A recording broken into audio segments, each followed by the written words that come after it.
Bienvenue dans Notre fonction publique, votre magazine consacré aux réformes, aux initiatives et aux talents qui font bouger l'administration publique ivoirienne.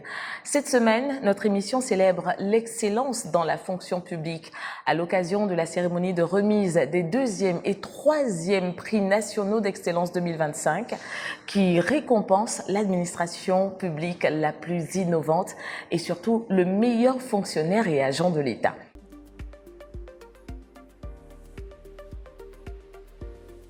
La cérémonie de distinction des lauréats du prix national d'excellence pour l'édition 2025 dans les catégories administration publique la plus innovante et meilleur fonctionnaire et agent de l'État se situe dans le prolongement de la 12e édition de la Journée nationale d'excellence, au cours de laquelle le président de la République, son Excellence Alassane Ouattara, a récemment récompensé 74 Ivoiriens et entreprises qui se sont brillamment illustrés en 2025 en se plaçant premiers dans leur domaine d'activité.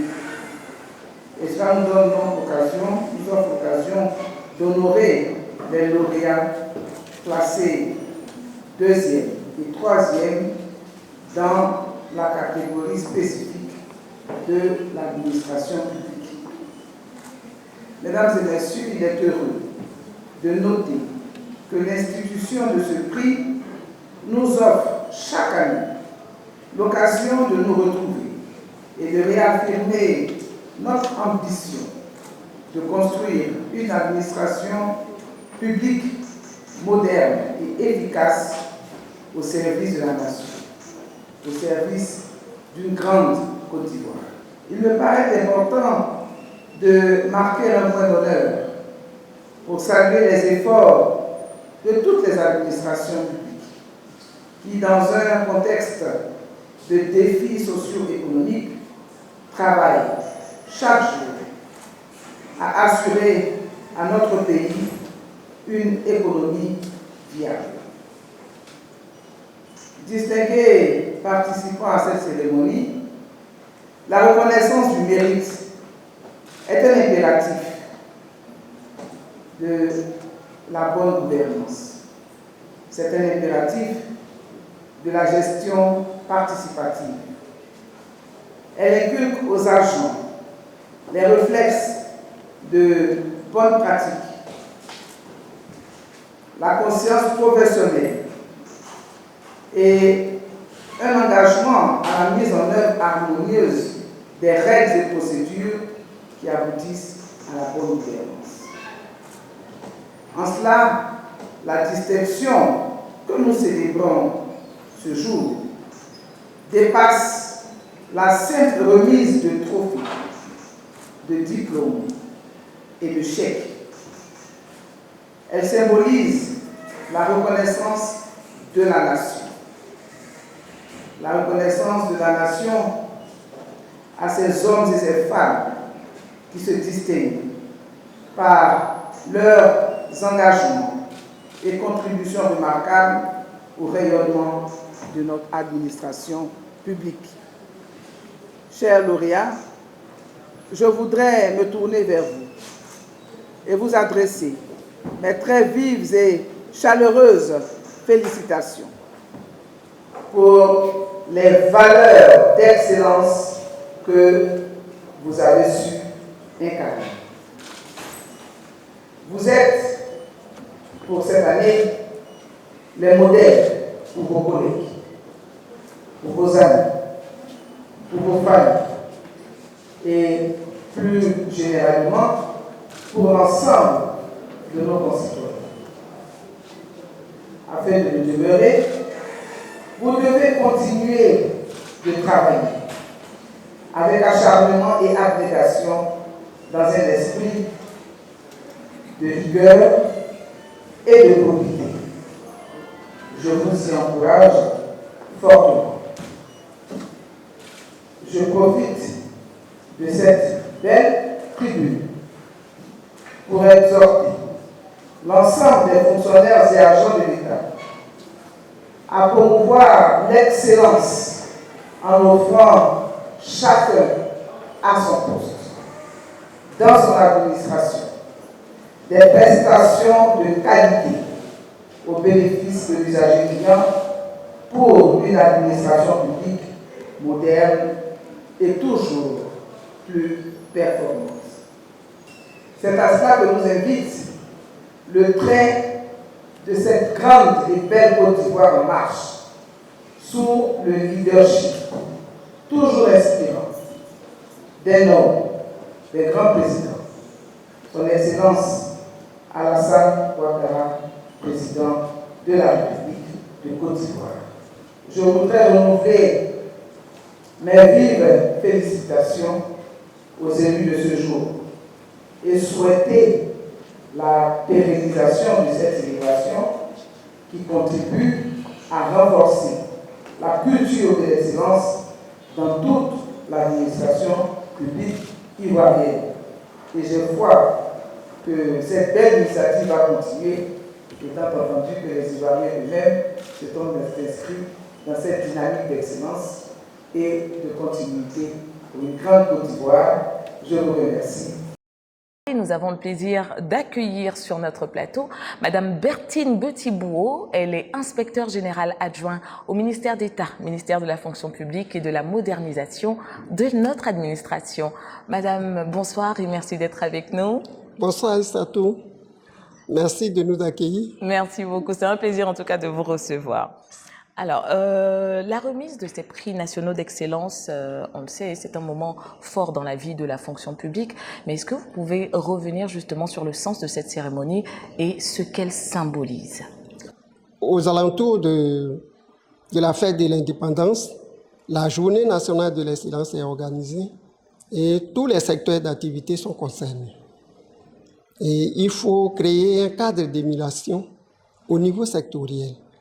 Donc, les premiers étant distingués par le président de la République, les deuxièmes et troisièmes retournent dans leur secteur d'activité pour être célébrés.